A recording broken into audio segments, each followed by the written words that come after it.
Right, so we start with the fiscal resident. And this is very important for you to understand.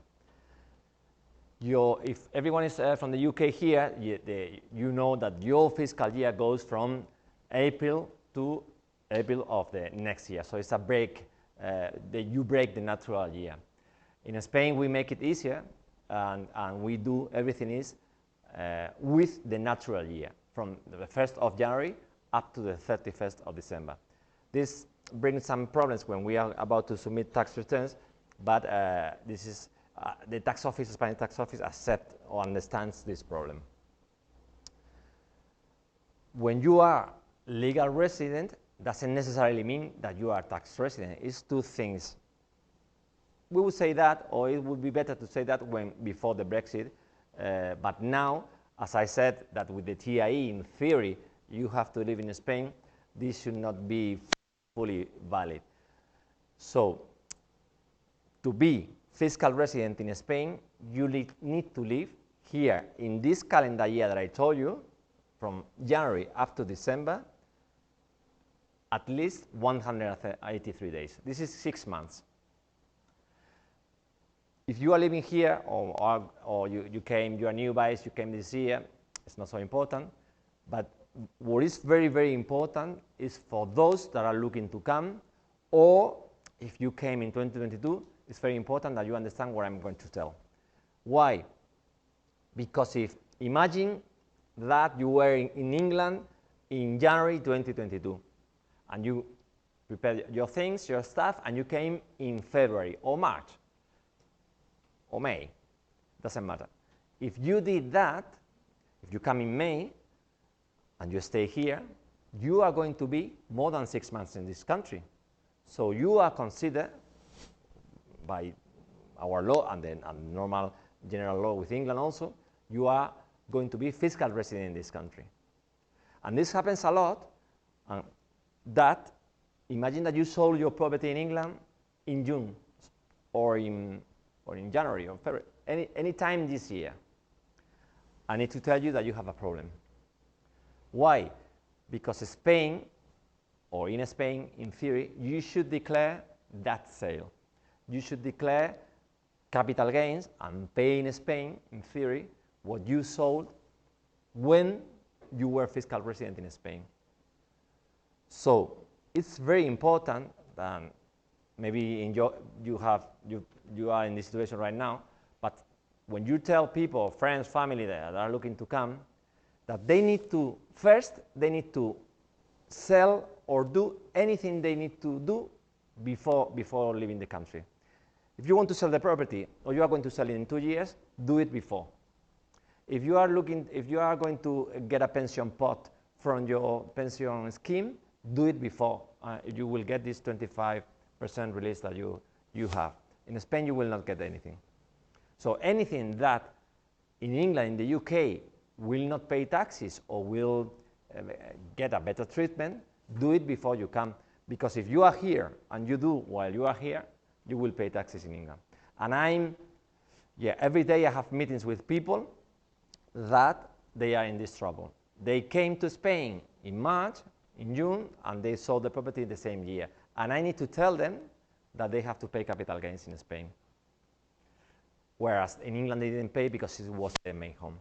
So this is very important, not for the ones that are already here and you are paying your taxes, but for those that are looking to come, it is. Also, for those that are here, if you sell your property in England, you have to declare.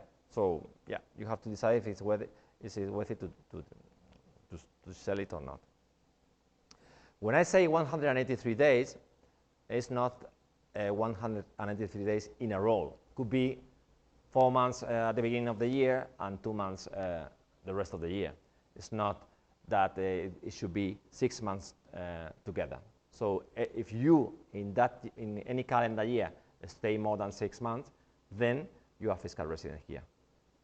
Now, there are people that are living with the TIE here for a couple of years. After 2020, they got the TIE, and they think that they don't have to declare anything in Spain because they live less than 6 months. Be careful with that, because Spain knows everything. Yeah, that's your case. Right. Does the 183 also apply to EU citizens? Yeah, anyone. Okay. Anyone that lives in Spain more than 6 months is considered fiscal resident. And in the past, the Spanish tax office they didn't care about foreigners, but they now realize that there is a big pot of money there, and they control that. They control that. I'm receiving letters, not myself, my clients are receiving letters saying, where were you in 2017 or 18?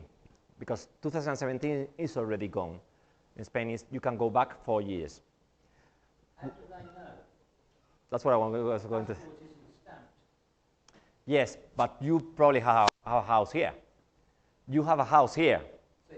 You live in that house and you spend electricity. See. They know it. All year. Yeah. They know it. They receive the information about the consumptions of electricity. You may have a car. They know you have a car. You may be registered at the town hall. That is the first thing that people say. No, you go to the town hall and so they know that. And I've seen that in written. And you are in the problem. When you receive the letter, now you need to say, no, I was not resident. It's not just saying I'm not resident. You have to prove it. And go back 4 years and prove anything in 4 years. It's difficult. Was this gentleman is saying, I don't know if it's here. Or he said that if you have a pension and you are paying your taxes in England, why, or if you have to pay taxes in Spain. And the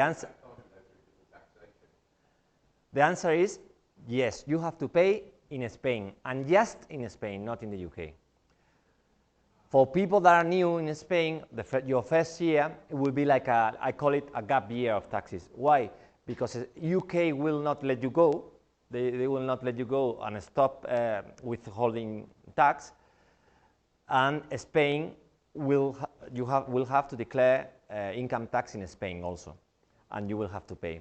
So what we do, and we do this a lot, for those that your first year in Spain, you pay taxes in England, then we do your tax return in Spain, you pay your taxes in Spain, and then we ask what we call a certificate of fiscal resident in Spain, a document that says that you are fiscal resident in this country.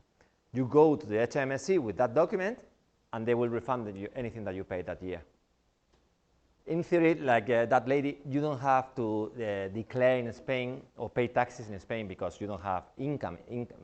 Taxes are paid in income, basically. Because one important thing also that I'm asked, anything that you got, any savings, any money, you can have 10 millions in the bank account before coming to Spain, this money is yours, and you don't pay again taxes for that. Right? Some people ask me, but if I bring the money down, do I have to pay taxes? No, the money was yours before, so and pay taxes in England or anywhere else, you don't have to pay again. How does that affect our pension when it comes in? Is it just part of the returns and it's all good and dandy, or does you Yeah. pay it for a year and then we? When you start what I would do is what I told that lady is telling the Spanish tax office or submitting your first tax return, even if it's nil. Yeah. If you've done that, today you can ask a certificate of fiscal resident in England. What I would do is send them to the in Spain. Send them to the HMRC, so the day you start your pension, they will not withhold any tax, or at least before you are going to get it, so they don't forget. But you're too far away still, so no worries. Not that far. We don't know what is going to happen. If you're not taxed on savings, why do you need to declare them in Spain? So you've got savings in the UK. Yeah. Why do you need to declare that in Spain? No, I didn't say that. I said that you don't have to pay, and that you don't have to pay any tax for the money that you made before. That's your. So you've got to declare all of your worldwide income. But that's not income. That's savings.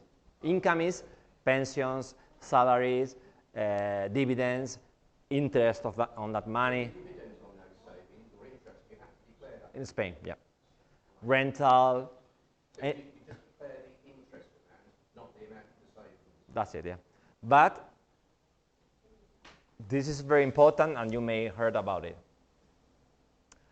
Anyone heard about the Modelo 720, the Form 720? I know you've done. Anyone that met me in these years, we've been telling about the Modelo 720. When you have savings, when you have property, when you have funds, when you have shares, in 3 different chapters.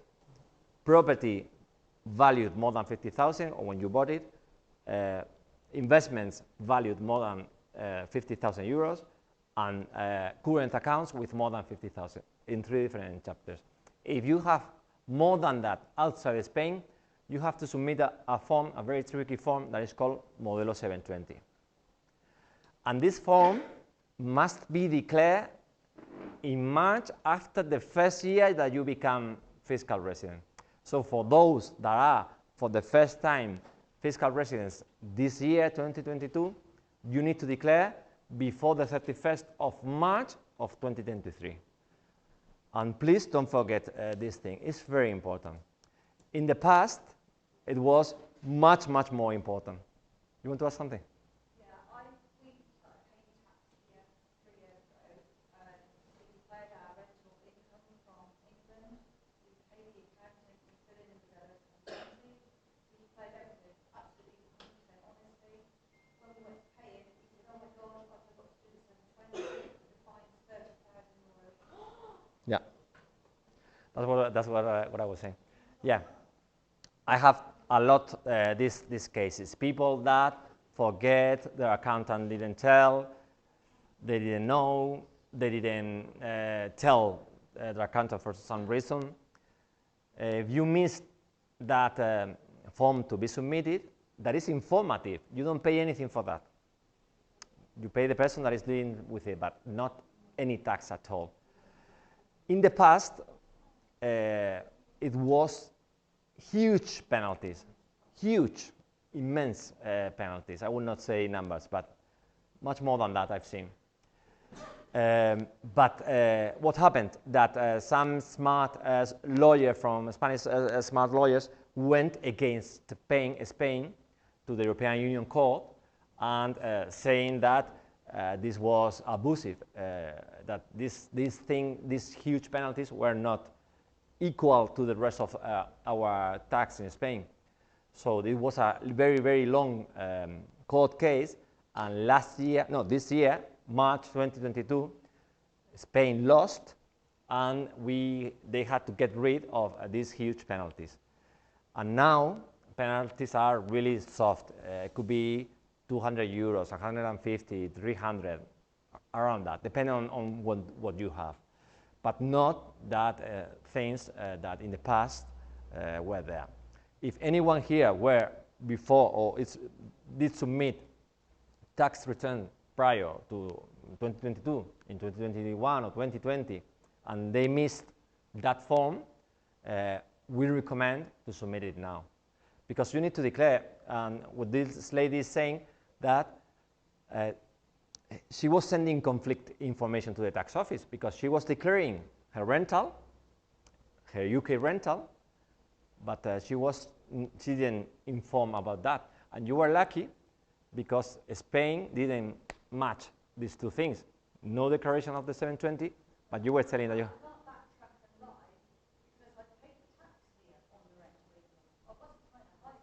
No, no.